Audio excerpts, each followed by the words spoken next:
Class.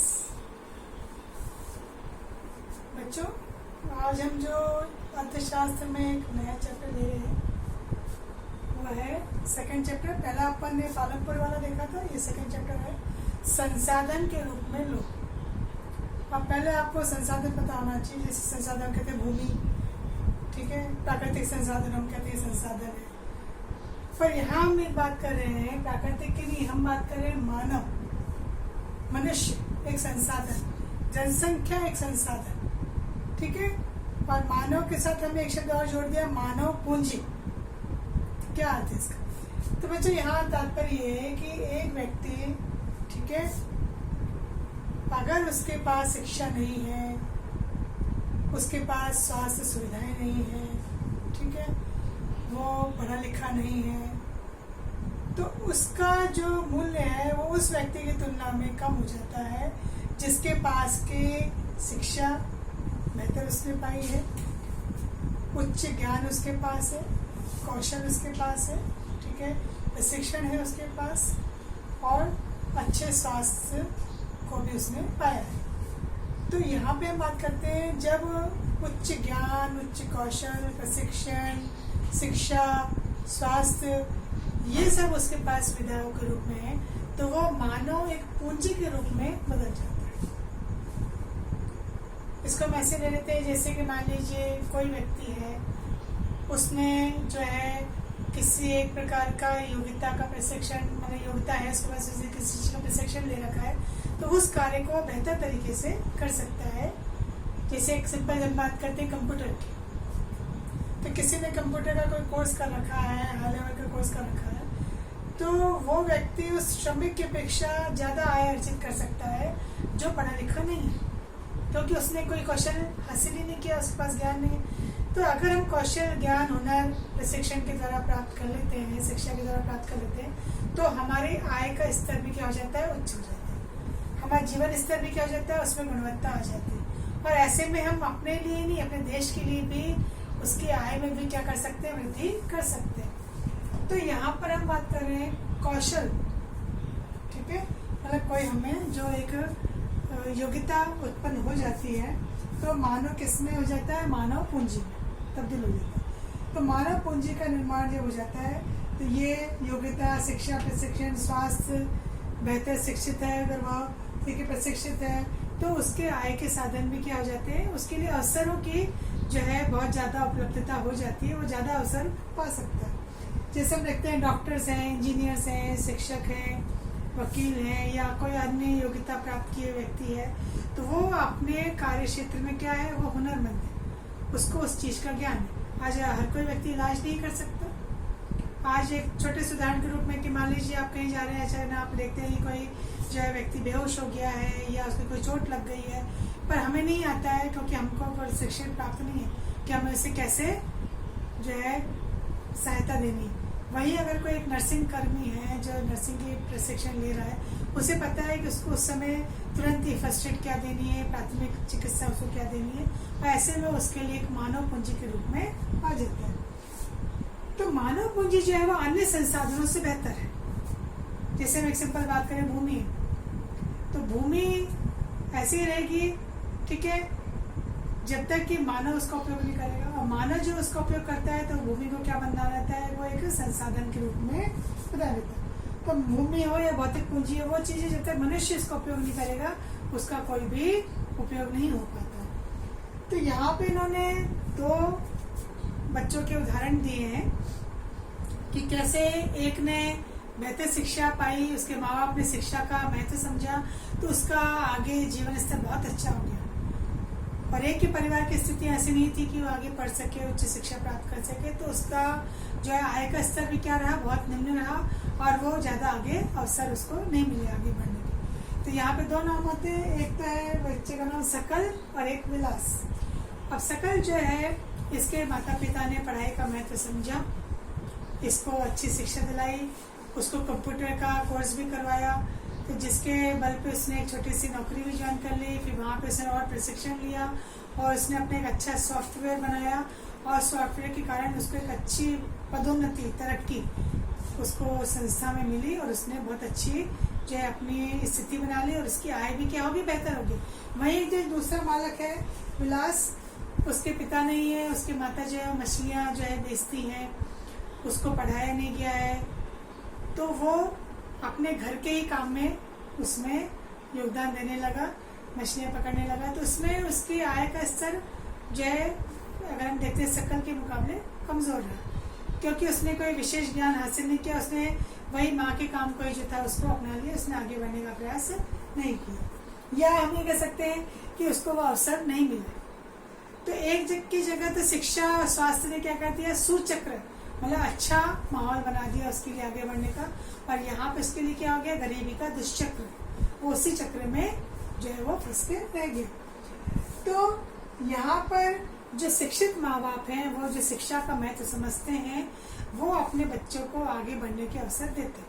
आप बच्चों पढ़ पा रहे हो क्योंकि आपके माता पिता चाह रहे हैं कि आप पढ़ें, आप आगे बढ़ें। तो अगर आप पढ़ते हो तो आप अपने खुद का भविष्य तैयार कर रहे हो। आप अगर अच्छा पढ़ लेते हैं, लिख लेते हैं, तो आपके लिए अपनी मंजिल जो है, भविष्य जो है वो सुखद हो जाता है। तो ये आपकी अभी से क्या है, आगे बढ़ने की सीढ़ियाँ हैं। उन सीढ़ियों में अगर आप मजबूती से पैर रखते हैं, क्योंकि आपके जो पेरेंट्स हैं वो आपको क्या कर रहे हैं, सुविधाएं तो दे रहे हैं। उन सुविधाओं का लाभ लेना आपका अजूबा है। आप उन सुविधाओं को कैसे लेते हैं? माँ बाप आपके लिए सारी सुविधाएं इकट्ठी कर रहे हैं, फिर पढ़ना तो आपको ही होगा। और आगे अगर अच्छे मन लगा के पढ़ते हैं तो आपके लिए रास्ते बेहतर खुल जाते हैं, क्योंकि आपको अच्छे नंबर से जो है पास होने का अगर एक ललक है, इच्छा है, तो आप अच्छे ज्ञान लेंगे तो उस ज्ञान का आपको आगे भविष्य में बहुत फायदा मिलेगा। तो जो शिक्षित माँ बाप हैं वो शिक्षा के महत्व को समझ के अपने बच्चों को आगे बढ़ाने का अवसर करते हैं, और कई जो अशिक्षित नहीं वो भी चाहते हैं कि उनके बच्चे भी उनके जैसे ना रहें, वो भी आगे बढ़ें और वो भी क्या करें, अच्छे से अच्छे जो है नौकरी के अवसर पाए।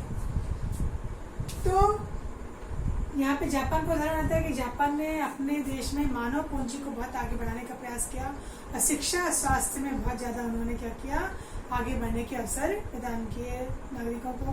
तो आज आप देखते हैं कि वहाँ पे एक से एक आधुनिक टेक्नोलॉजी जो है और धनी देशों में आता है, जहाँ पे तकनीक ने बहुत ज़्यादा तरक्की की है। फिर हम बात करते हैं अर्थव्यवस्था के क्षेत्रक, जहाँ क्रियाएं की जाती हैं। आर्थिक क्रियाएं 3 क्षेत्रक है, प्राथमिक, द्वितीयक और तृतीयक। किसी भी देश की अर्थव्यवस्था में 3 क्षेत्रों का योगदान होता है, जहाँ पे अर्थ के लिए आर्थिक क्रियाएं जो की जाती है। जो प्राथमिक क्षेत्र के बच्चे, उसमें प्रकृति के प्रत्यक्ष उपयोग पर आधारित जो है उनका उपयोग होता है। जैसे कृषि है, वानिकी निर्माण है, पशुपालन है, मुर्गी पालन है, मत्स्य पालन है, ठीक है। इसके अलावा खनन कार्य है, जो खनिज निकाले जाते हैं, उत्खनन है। ये सारे जो जुड़े हुए, कैसे जुड़े हुए हैं, प्रकृति से जुड़े हुए। और यहाँ पे जो चीजें हैं उसका कच्चे माल के रूप में द्वितीय क्षेत्र में यहाँ पे विनिर्माण हो रहा है, मतलब जो ऑलरेडी एक चीज कच्चे माल के रूप में है उससे नई चीज। जैसे पहले क्षेत्र में गन्ने का उत्पादन हुआ तो द्वितीय क्षेत्र में गन्ने से क्या बन रही है, चीनी बन गई, गुड़ बन रहा है। प्राथमिक क्षेत्र में कपास है तो द्वितीय क्षेत्र में उस कपास से क्या बन रहा है, कपड़े का निर्माण हो रहा है। तो ये यहाँ पे विनिर्माण हो रहा है, मतलब किसी एक चीज का जिसका निर्माण हो चुका है उसको एक नया रूप देना, और नया रूप देने के लिए पूंजी की आवश्यकता होती है, ठीक है। क्योंकि हम अगर उद्योग की बात करें तो बड़ी बड़ी मशीनें लगाने होती हैं यहाँ पर, और यहाँ पे बहुत सारे लोगों की आवश्यकता होती है, श्रमिकों की, कुशल भी और अकुशल भी। तो ये विनिर्माण। और जो तीसरा क्षेत्र है कि बच्चों तृतीय, जैसे परिवहन है, संचार है, बैंकिंग है, ठीक है, पर्यटन है, ये सारी चीजें जो इसमें आ जाती हैं, बीमा है, शिक्षा है, स्वास्थ्य है, तो ये जो भंडारण है। तो यहाँ पर ये जो तृतीय क्षेत्र है ये सेवाएं देता है। जैसे उद्योगों में चीजें बनके तैयार है तो उसको परिवहन के साधनों के द्वारा पहुंचाना, या उद्योग जब लगाए जाते हैं तो पूंजी की जरूरत पड़ती है तो उसके लिए बैंक से जो है ऋण लिए जाते हैं। संचार के साधनों से आप बड़े बड़े जो है अपने बिजनेस के लिए सौदे कर सकते हैं, दुनिया के कहीं भी किसी देश में अपने माल का आप वितरण वहाँ पर कर सकते हैं, आयात निर्यात में आप कार्य कर सकते हैं। तो ये तृतीय क्षेत्र में आ जाते हैं। अब ये जो आर्थिक क्रिया है इसके भी 2 रूप हैं, एक बाजार की है और एक गैर बाजार की है। बाजार में जहाँ पे आप अपने खुद के लाभ के लिए कार्य करते हैं, यहाँ मतलब वेतन मिलता है, आपको लाभ मिलता है, भुगतान करते हैं, वस्तु सेवा का उत्पादन कर रहे हैं आप। और गैर बाजार में आप अपने खुद के उपभोग के लिए जो है यहाँ पर क्रियाएं करते हैं। अब यहाँ पे हम एक क्वेश्चन लेते हैं कि ये जो श्रम है, इस श्रम का लैंगिक विभाजन हो गया। लैंगिक है ना, लिंग के आधार कि हमारे यहाँ शुरू से परंपरा चली आ रही है कि कामों का बंटवारा हो गया कि महिलाएं हैं तो घर के चार दीवारी के भीतर रह करके और वो कार्य करेंगी। इसमें घर के लिए भोजन बनाना है, परिवार के लोगों के लिए कपड़े धोना है, सिलाई करना है, कढ़ाई करना है, बच्चों का लालन पालन जो है वो करना है, ठीक है, घर की साफ सफाई करनी है। ये सारे कार्य जो है घर के भीतर उनको करने होते थे। और पुरुष का दायरा क्या होता था? घर की चार दीवारी से बाहर, वहां पर वो जा करके और वेतन प्राप्त करता है और घर में ला करके देता है। अब क्या हुआ कि ये जो लैंगिक विभाजन किया गया उसमें लैंगिक असमानता देखी गई, क्योंकि प्रारंभ में हम देखते थे महिलाएं इतनी शिक्षित नहीं हुआ करती थी तो उनके पास आगे बढ़ने के अवसर नहीं थे।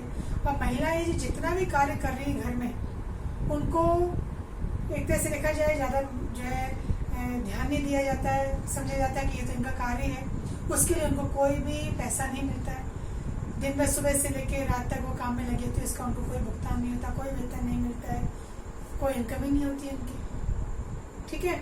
और वही अगर हम बात करें कि अगर किसी महिला ने उच्च शिक्षा पाई है, ठीक है, उसने कोई विशेष प्रशिक्षण पाया है तो उसके लिए आय के बेहतर अवसर हो जाते हैं। उसको पुरुषों के बराबर भी आय मिलती है, पुरुषों के बराबर तरक्की मिलती है, अच्छी अच्छी पोस्ट पे उसको जो है नौकरियां मिलती हैं। तो यहाँ पे क्या हो गया, आर्थिक अवसर ज्यादा हो जाते हैं, समान वेतन मिलता है उसको। जबकि जो शिक्षित नहीं है उनके साथ क्या हो जाती है, कुछ कमियां हो जाती है, क्योंकि इनको कम वेतन मिलता है, नौकरी की सुरक्षा नहीं होती है, अनियमित रोजगार होता है, कभी भी हटाया जा सकता है, ठीक है। कार्य की अवधियां कई बार निश्चित नहीं होती हैं, कई लंबे समय तक जो है कार्य करती रहती है, उनको नौकरी में कोई किसी प्रकार की सुरक्षा नहीं मिलती है। जब वो शिशु को जन्म देने वाली होती है तो उनको कोई प्रसूति अवकाश नहीं मिलता है, शिशु की देखभाल के लिए उनको कोई अवकाश नहीं मिलता है। अगर वो अवकाश लेना चाहती है तो उनको क्या हो जाता है, वेतन कट जाता है। तो इस तरह से जो होती है इनको कई समस्याओं का सामना करना पड़ता है, क्योंकि उनके पास कौशल का अभाव है या वो उतने शिक्षित नहीं है। तो ऐसे आधार पर बच्चों अगर देखते हैं रोजगार के क्षेत्र में तो दो क्षेत्र कहा जाते हैं, संगठित और असंगठित। संगठित में इन्हें जहाँ पे जो है एक निश्चित रोजगार होता है, रोजगार के लिए उनको बाकायदा पूरे जो है लिखा पढ़ी के तहत उनको रोजगार दिया जाता है, उसका पूरा रिकॉर्ड होता है, कब उन्होंने नौकरी ज्वाइन की, ठीक है, कब उनकी सेवानिवृत्ति होगी, पूरा लिखा जोखा होता है।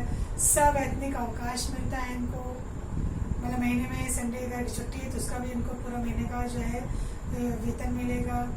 कई प्रकार की सुविधाएं हैं, ठीक है। इसके अलावा उनको बीमा की सुविधाएं मिलती हैं, इनकी भविष्य निधि जो होती है वो पैसा जमा होता है, चिकित्सक सुविधाएं मिलती हैं, कई कई कंपनियों की तरफ से इनको रहने के लिए आवास भी मिलते हैं, गाड़ियां भी मिलती हैं। तो कई अन्य प्रकार की इनको जो सुविधाएं मिलती हैं।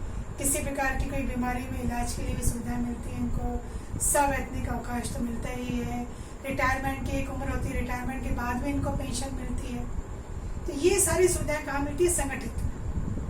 कार्य की अवधि भी निश्चित होती है, कार्य के समय जो है वो भी निश्चित होते हैं। जबकि असंगठित में जो लोग कार्य करते हैं उनके साथ ना तो कोई लिखा पढ़ी का कोई कागजात होता है उनके पास, ना इनकी ज्वाइनिंग की कोई डेट होती है, कभी भी इनको नौकरी से निकाला जा सकता है, कोई निश्चित आय नहीं होती है, कोई छुट्टी नहीं होती है, जिस दिन छुट्टी होती है उस दिन उनका वेतन भी कट जाता है, इनको कोई कार्य में रहते हुए कोई बीमा नहीं होता है इनका।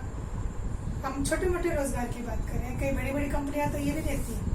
जैसे हम बात करें कोई छोटी सी दुकान में कोई व्यक्ति कार्य कर रहा है तो वो असंगठित क्षेत्र में आ गया, क्योंकि इसकी वो नौकरी बंदी बंदाई नहीं, कभी भी इसको हटाया जा सकता है।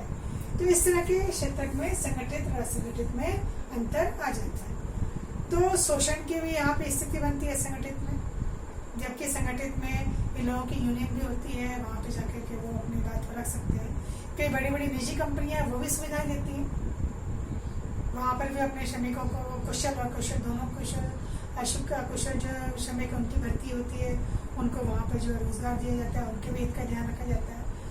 तो इस तरह से क्षेत्र जो है वो बच्चों रोजगार के रूप में भी बटे हुए होते हैं। ये आज हमने अभी इतना एक क्वेश्चन देखा, आगे हम देखेंगे जनसंख्या की गुणवत्ता कैसे बढ़ती है, शिक्षा के द्वारा, स्वास्थ्य के द्वारा क्या उनको लाभ मिलते हैं, फिर बेरोजगारी, रोजगार बेरोजगार उनकी क्या स्थिति है उसका वर्णन हम करें। तभी हमने केवल किसके बारे में लिखा, मानव पूंजी, ठीक है, श्रम का लैंगिक विभाजन, महिलाओं की स्थिति क्या है, संगठित और असंगठित में क्या अंतर है, और जो उच्च कौशल प्राप्त करते हैं, प्रशिक्षण प्राप्त करते हैं, वो कैसे मानव किसमें बदल जाते हैं, मानव पूंजी में, और उसका लाभ उन्हीं को प्राप्त होता है। तो ये यहाँ पर हमने क्षेत्रफलों का देखा, आर्थिक क्रियाओं का भी अध्ययन किया।